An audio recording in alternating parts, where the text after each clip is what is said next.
All right, this video comes to you courtesy of a question from the English Language Arts Department in the high school on how do I add voice annotations to student work. So in other words, if you're looking at a student document and you want to add a comment over here, but instead of typing it, you want to record your voice speaking to the student about the work that they've written, how can you do that? You can see I've got I just clipped the Wikipedia article here, and I highlighted a couple pieces, and you can see I've made voice comments that when I click play, you will, in just a second, hear my voice. This is a test of voice comments to add to a Google Doc.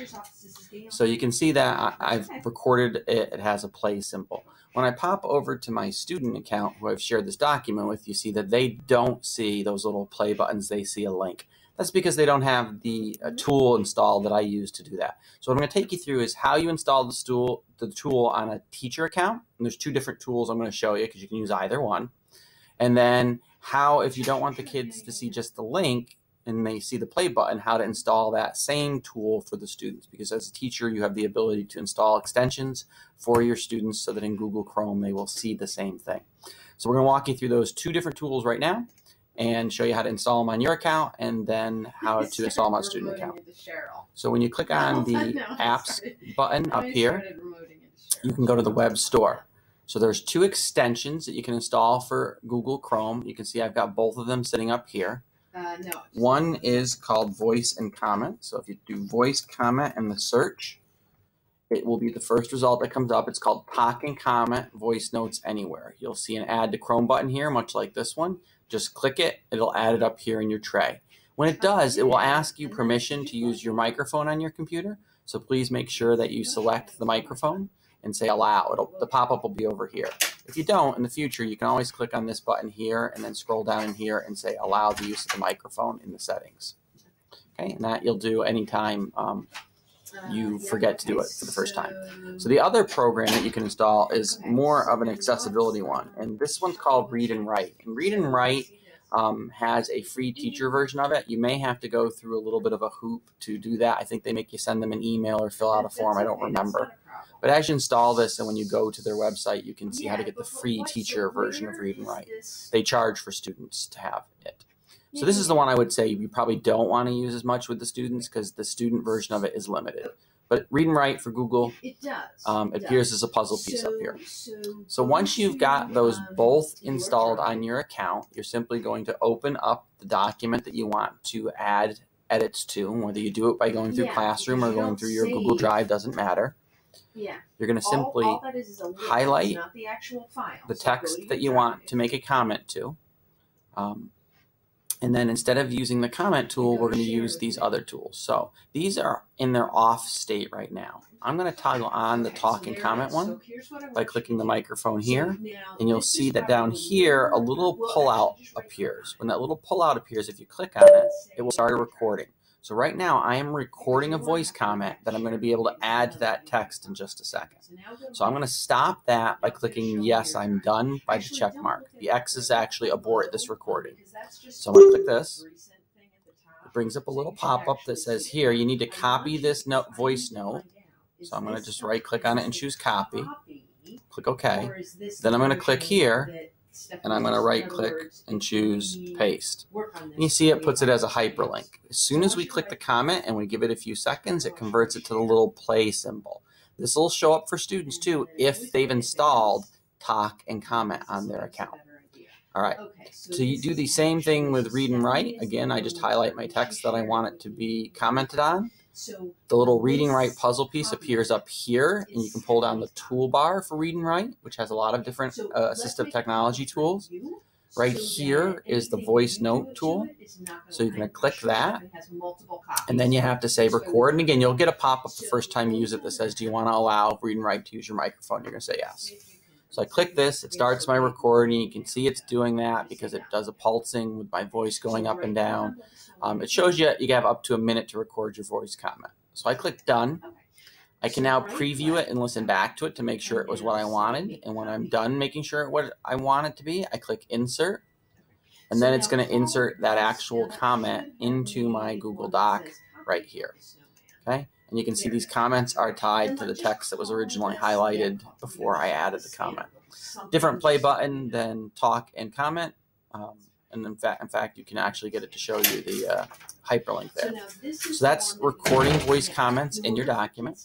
Okay. In order to share these with students, all you have to do is make sure that they have rights to the document that are at least comment rights. So you can see with my test account here, I gave them at least comment. So I can give them editing or comment and they'll see those. If I give them view only, they will not see those voice comments. Okay, comments are not included in the view only view.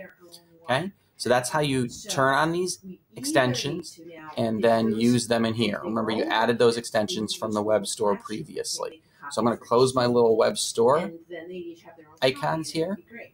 And then we're going to talk about how do we get those extensions to appear in our student accounts here. Okay, so Google has a tool called the Google Play for Education store. To get to it, you're going to type in play.google.com/edu-world. And it takes you to a special store for teachers that we've given you access to where you can install stuff for students. So I then clicked on the Chrome Apps tab here. Notice there's 4 tabs: Explorer, Books, Android, and Chrome Apps. I clicked on Chrome Apps. I typed talk and comment. And when I hit search, it brings up this where it says we couldn't find any results matching your search. And that's because it only searched the educator recommended Chrome apps.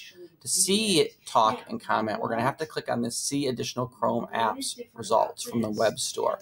So when we click on that, talk and comment is a choice. So we're going to choose talk and comment, and we're going to say we want to install this for our students. Okay, as soon as we click that, it brings up a pop-up box where we can type the individual addresses of our students. So I'm going to type the LT test account, which is the one that I use for my student account, and I'll be able to add this extension to the student account by clicking install. You could take any Google form that you've given the kids where you've collected their email address and simply copy that column of email addresses and paste it right in that box there. Okay, so that's one way to quickly get all of your students in and install that extension for them. When you install an extension this way, it bypasses the IMS restrictions on which extensions can be installed for students, so please be aware of that. You don't have to put in a separate help desk ticket to have IMS open this up. You would still have to have IMS do that if you wanted every 9th grader to get this particular extension.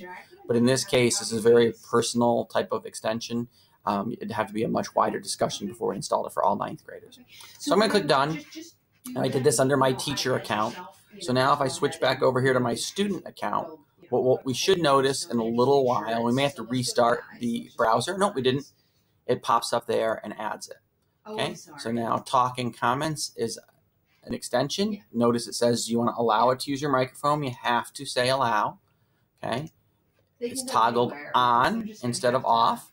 And so now when I come over here to my voice comments, I'm wondering if I refresh this now, if those comments will have the play button instead of the hyperlink. So let's take a look and see. Now you've got a version in PowerPoint. Those are down in the document a little bit, so I have to scroll down.